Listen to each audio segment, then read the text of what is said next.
Welcome back to Embarrassingly Dumb Ways People Died. Darwin Awards winners, part 21. Yep, we're still going because apparently the supply of human stupidity is infinite. From homemade inventions that should have stayed in the garage, to celebration backflips that went fatally wrong, today's lineup proves that common sense is still an endangered species.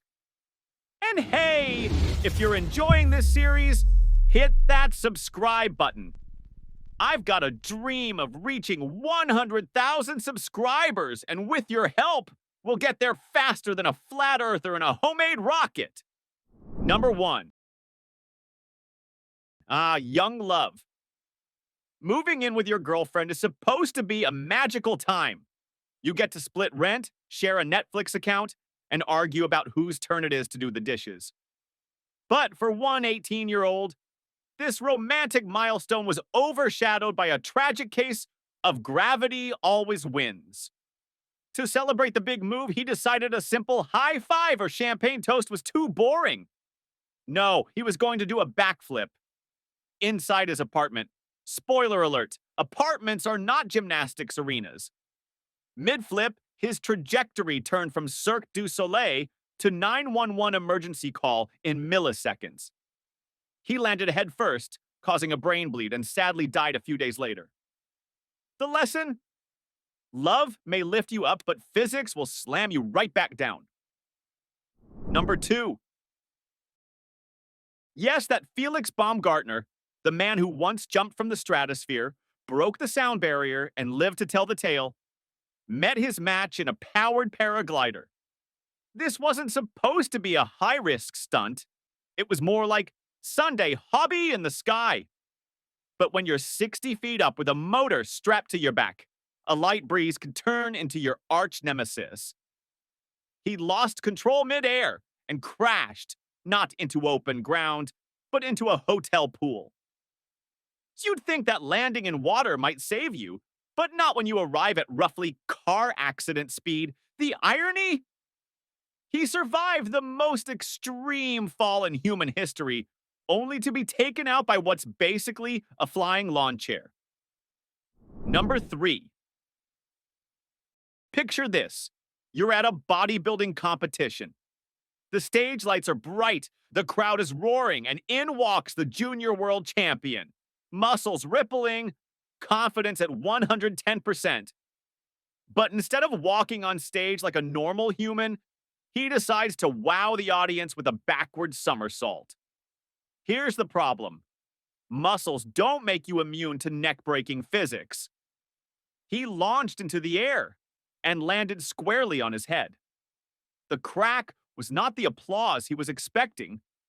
He died instantly, proving that while strength is impressive, agility, and maybe a little humility, is also worth having. Number 4. Las Vegas, a place where people gamble their money, their dignity, and apparently their spinal cords. A prankster offered a homeless man $6 to do a backflip for the camera. $6. That's barely enough for a sandwich on the strip. Still, the man accepted, probably thinking, how hard can it be? Very hard, as it turns out. He launched into the flip, miscalculated the landing, and broke his neck. He died days later in the hospital. The prankster. He got a video that went viral for all the wrong reasons, and possibly the world's worst karma bill. If Darwin could hand out refunds, this would be at the top of the list. Number 5. Mad Mike Hughes, a man with 2 loves, conspiracy theories, and poorly engineered steam rockets. He believed the Earth was flat, and the only way to prove it was to launch himself high enough to see. The plan: build a homemade rocket, soar into the sky, and come back with proof that NASA is lying to us all. The problem? He skipped one tiny detail: a functioning parachute system. During a filmed stunt, his rocket took off and kept going until it came crashing down like a lead bowling ball. No proof of flat Earth was found, but we did get definitive evidence of something else. When you fight science, gravity always wins. Number 6. Steve Troder was one of those people who looked at Niagara Falls and thought, that's not a terrifying wall of water that could crush me into a fine mist. That's a challenge. He became famous for going over the falls in a barrel, not once, but twice, and surviving both times. That alone is like telling death, nice try, buddy. But in 2022, Steve left the stage in a way that's oddly anticlimactic, under unspecified circumstances, which is the polite obituary version of, we have no idea what happened, but it probably wasn't great. For a man who strapped himself inside a glorified beer keg and rode 180,000 gallons of water per second, it almost feels unfair. Still, it's a reminder that death plays the long game.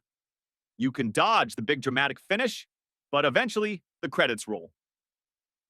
Number 7. We've all seen those work smarter, not harder office hacks. Standing desks, yoga balls instead of chairs, maybe even a little under-desk cycling machine. But one man decided that wasn't enough. No, he needed a treadmill desk. And not just any treadmill desk, a treadmill desk with more power. Apparently, walking at 2 miles per hour while typing wasn't thrilling enough. So he modified the motor. Unfortunately, his engineering skills didn't quite match his ambition. One day, mid-email, the thing kicked into overdrive, launching him backward like a ragdoll in a video game glitch. He slammed into the wall behind him so hard that even the drywall gave up. The treadmill survived. He didn't. This is why voiding the warranty should be considered a warning, not a lifestyle. Number 8. Florida man strikes again. A local hobbyist decided to beat the system by building his own hovercraft out of a leaf blower, plastic sheeting, and a dream. Now, in theory, that sounds fun. In practice, the phrase built in Florida should already trigger a sense of impending doom. He tested it on a lake because, of course, why not add water to the mix? And at first, it worked until it didn't. Mid-ride, the whole contraption flipped over, trapping him underneath. Hovercrafts are cool in movies, but in real life, they have the unfortunate habit of being airtight death traps when upside down. The worst part? His neighbors said they warned him it might be dangerous. But to him, dangerous was the point. Mission accomplished, I guess. Number 9. This is one of those cases where the idea sounds brilliant after a couple of beers and ends up in the news after a couple of sirens. A man decided he was tired of waiting for his propane grill to heat up. His solution? Rig it with a timer so it would light itself. Imagine you get home from work and your burgers are already sizzling. Except, propane isn't exactly forgiving when it comes to automation. At precisely 6 p.m., the timer clicked, the spark fired, and the built-up gas did what built-up gas does best. Kaboom! Neighbors reported hearing the explosion from several streets away, and the house was instantly reclassified from 3-bedroom ranch to open-air concept. They say he died doing what he loved, preheating the grill. Personally, I think he died doing what he was best at, ignoring every safety warning ever printed on a propane tank. Number 10. Most people would settle for a swing set or maybe a trampoline in the backyard. But not this Texas man. He had the spirit of an amusement park mogul and the budget of a garage sale. He decided to build his own roller coaster out of wood, steel scraps, and a healthy dose of misplaced confidence. The first test ride? He insisted on going first, naturally. The track held for about half the loop before physics stepped in and said, "Not today." The coaster collapsed in dramatic fashion, sending him crashing into his own lawn. His neighbors, who had been watching with lawn chairs and popcorn, reportedly agreed it was one hell of a show. Engineers will tell you that roller coasters rely on precise calculations and rigorous safety standards. He relied on duct tape and a prayer. Turns out prayers don't work well when you're upside down at 20 miles per hour. Number 11. Because nothing says lawn care like combining the deadliest household tool with airborne technology. One self-proclaimed innovator decided to strap not one, but two chainsaws to a large quadcopter so he could trim tree branches without a ladder. Now, the thing about physics is, it doesn't care about your intentions. The drone wobbled, the chainsaws swung like a medieval weapon, and in a scene straight out of a horror comedy, they came back toward the operator. Witnesses say his last words might as well have been, "I got this." Spoiler, he did not, in fact, got this. Number 12. Our next contestant thought that testing his new flamethrower inside his living room was perfectly reasonable. Because apparently, fire safety warnings are just government fear tactics. Armed with a tank of gasoline, a metal pipe, and way too much confidence, he pulled the trigger. The flame didn't just light up his target, it lit everything. Curtains, couch, the family cat's tail. The fire department later said it looked like a Michael Bay set piece, except the only explosion was his life plan. Pro tip: when the product you're building is literally designed to create fire, maybe don't test it near your collection of vintage newspapers. Number 13. There's this man wanted to make bathing more exciting and somehow decided a jet engine was the answer. Yes, an actual small turbine strapped to the back of his bathtub. He fired it up, and the initial roar apparently thrilled him for about half a second. The thrust launched a tidal wave across the room, shattering tile, pipes, and windows, while the blast ripped the tub right off the floor. When the bathroom dust settled, authorities found what can only be described as the aftermath of a cartoon explosion. Except in this case, Wile E. Coyote wasn't walking away. Number 14. Some folks can't be bothered with wimpy electric blenders. This Kentucky gentleman figured he'd make the world's most powerful Margarita Mixer using a lawnmower engine. The problem? A glass blender jar and a roaring gas engine don't exactly play nice. The moment he hit full throttle, the torque ripped the jar apart, sending shards, ice, and tequila flying in every direction. Witnesses report that his last audible statement was, "It's gonna be legendary." Well, it was. Legendary enough to make future party guests a little jumpy around power tools. Number 15. For his deep-sea adventure, our hero used an upside-down trash can. With weights strapped to the rim, he lowered himself into a lake to explore the bottom without scuba gear. The flaw? He forgot water pressure is a thing. Within minutes, the structure buckled like a soda can, sucking in water and collapsing onto him. Rescuers said it looked like a giant silver mushroom sinking. And while we admire the spirit of exploration, maybe next time, just rent some snorkeling equipment instead of trusting your life to something that once held lawn clippings. Number 16. We ascend to the dizzying yet brief heights of human aspiration with the duct tape wingsuit. This particular visionary believed that the ancient dream of human flight could be achieved not through rigorous aerodynamic engineering, but through the judicious application of adhesive tape. He meticulously crafted wings out of presumably cardboard or plastic sheeting, and then, with unwavering faith, secured them to his arms with a generous amount of duct tape. His launch pad? A roof? His goal? To soar like an eagle, or perhaps a slightly less elegant, more rigid albatross. The problem, as gravity so patiently explains time and time again, is that lift requires a bit more than sticky plastic and fervent belief. It requires precise airflow, specific wing shape, and often an engine. What followed was an immediate, unceremonious plummet. A rapid tutorial in the laws of physics delivered straight to the ground. The only thing that soared that day was the irony. Turns out duct tape is good for many things. Fixing broken glasses, temporarily patching a leaky pipe, but transforming a human into a bird is not among them.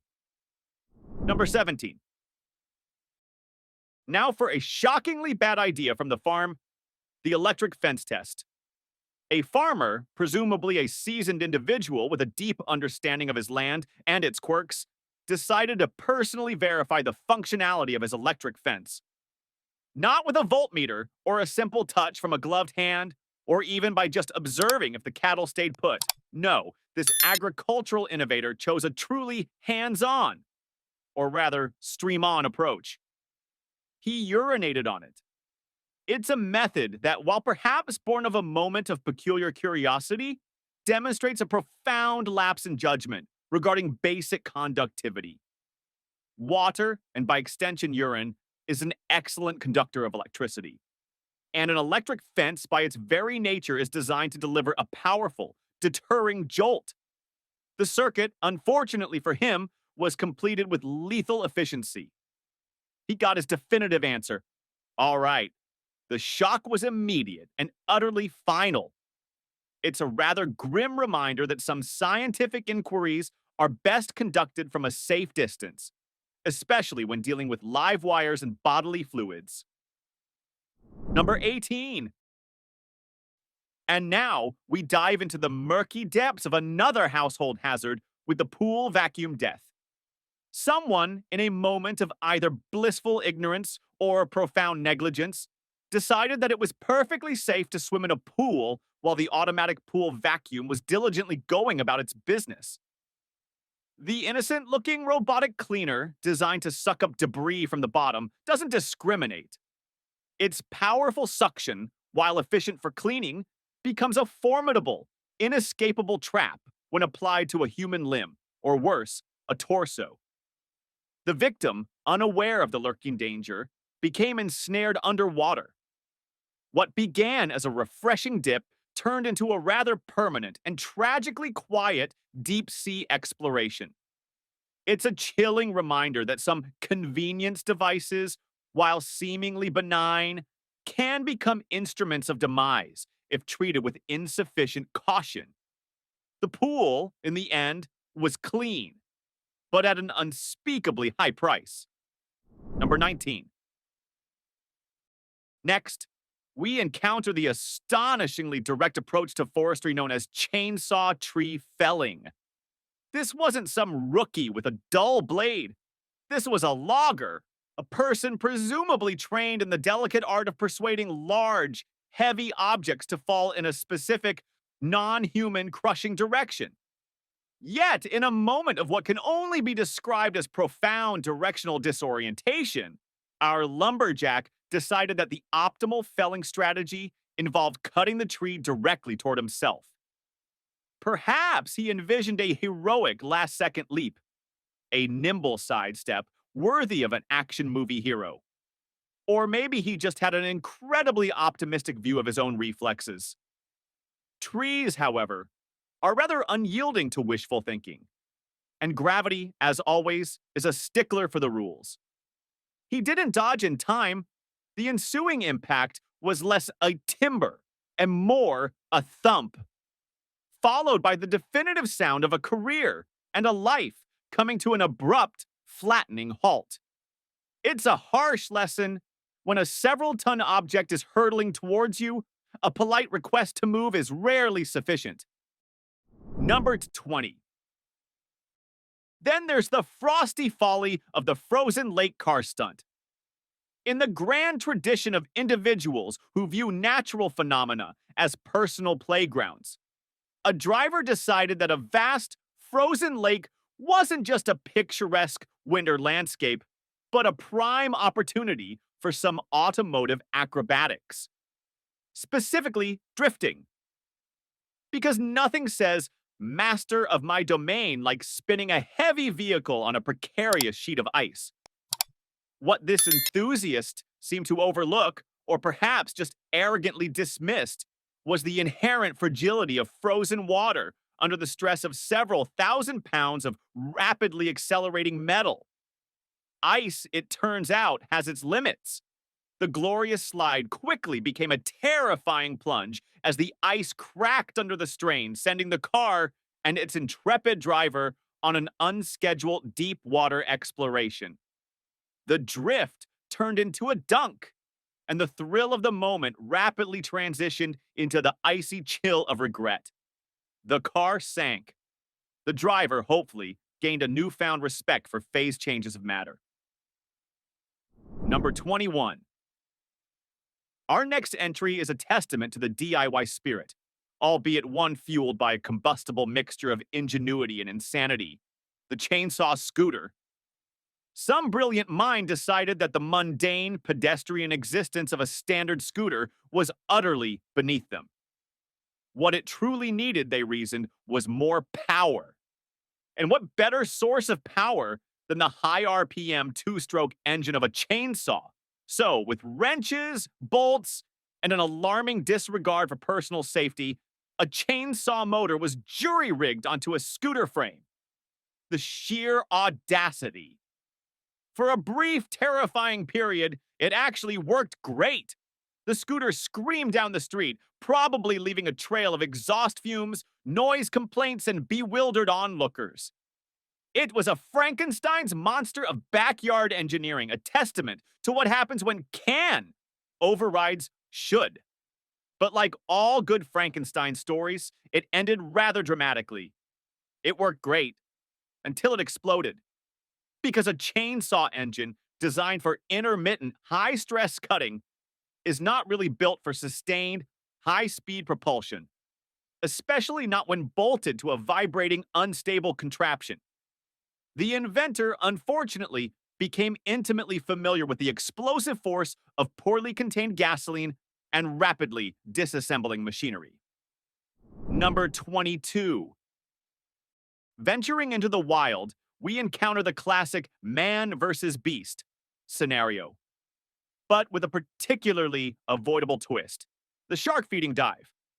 A diver, perhaps convinced of his own unique bond with the animal kingdom, or simply possessing a monumental lack of common sense, decided that the safest way to interact with apex predators was to hand feed them, without a cage, in their natural habitat. Because naturally, a creature designed to rip apart seals and fish will recognize your outstretched hand full of chum as an act of pure benevolence rather than an easy meal. Nature, in its infinite wisdom, responded appropriately. The shark, operating on millions of years of predatory instinct, did what sharks do: it bit. The diver, unfortunately, learned that while some animals can be tamed, hungry sharks are generally not among them, especially when you offer them a direct culinary invitation. It was a swift, brutal, and entirely predictable lesson in the food chain. Number 23! Then there's the unfortunate incident involving theatrical special effects: the confetti cannon inspection. A stagehand, in a moment of perplexing curiosity, decided the best way to determine if a confetti cannon was loaded was to look directly into its business end. To peer down the barrel. Because a quick check of a release lever, or perhaps a conversation with the person who loaded it, was clearly too mundane. What he didn't realize, or perhaps chose to ignore, was that this particular confetti cannon had been loaded not with paper scraps, but with something far more volatile: fireworks. The moment he leaned in, whether by accidental trigger or sheer bad luck, the cannon fired. The ensuing blast was less a shower of festive paper and more a concussive explosion of pyrotechnics directly to the face. His curiosity was satisfied, but his face and his career were rather thoroughly rearranged. It was, shall we say, a very illuminating experience, though probably not in the way he'd hoped. Number 24. And now, we close this segment with a truly ironic entry: the gas mask and paint fumes incident. A diligent individual, aware of the dangers of inhaling toxic paint fumes while spray painting indoors, took the commendable step of wearing a gas mask. Safety first, he must have thought. But in a cruel twist of fate, or perhaps just an egregious oversight, he forgot to insert the actual filters into the mask. So, while he looked prepared, he was, in fact, merely breathing in concentrated, unfiltered toxic chemicals through a slightly more restricted pathway. It was the epitome of doing the right thing wrong. The mask provided no protection, only a false sense of security. He passed out, overwhelmed by the very fumes he thought he was protecting himself from. And sadly, he never woke up. It's a tragic reminder that sometimes the most dangerous thing isn't the hazard itself, but the illusion of safety derived from improperly used equipment. It's a quiet, insidious way to go. A final, suffocating whisper of, if only I'd checked those filters. So that's part 21 of the dumbest ways people manage to take themselves out of the gene pool. Honestly, I can't decide which one takes the crown this round. The guy who turned his bathtub into a jet engine, or the one who thought a chainsaw drone was a brilliant idea. Both feel like rejected Mythbusters episodes with no safety budget. But what about you? Which story do you think was the absolute dumbest? Drop it down in the comments. And if you've heard of other ridiculous Darwin Award moments, share those too. I'm always looking for new gems of human genius gone horribly wrong. And don't forget, hit that subscribe button. Every new subscriber gets me closer to my dream of 100,000. And let's be real, that's way smarter than strapping a lawnmower engine to a blender.